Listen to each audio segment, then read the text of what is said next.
সাবেক প্রধানমন্ত্রী শেখ হাসিনার ঘনিষ্ঠজনের কাছ থেকে ফ্ল্যাট উপহার নেওয়া এবং এর তথ্য গোপন করে ব্যাপক চাপের মুখে পড়েছেন টিউলিপ সিদ্দিক। ব্রিটিশ এ মন্ত্রীর পদত্যাগ দাবি করেছে দেশটির বিরোধী দল।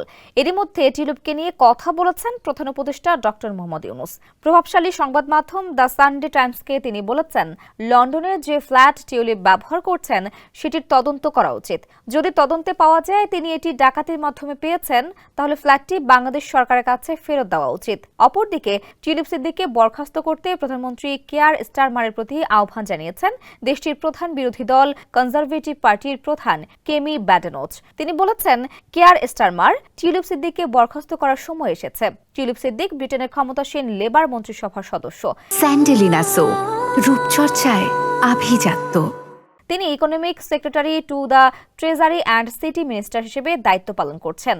তার কাজ যুক্তরাষ্ট্রের অর্থবাজারের ভেতরের দুর্নীতি সামাল দেওয়া। কিন্তু তার জন্মভূমি বাংলাদেশেই এখন তার বিরুদ্ধে তদন্ত চলছে, যেখানে তিনি এবং পরিবারের 4 সদস্যদের বিরুদ্ধে একটি পারমাণবিক বিদ্যুৎ কেন্দ্র থেকে প্রায় 400 কোটি মার্কিন ডলার আত্মসাতের অভিযোগ রয়েছে।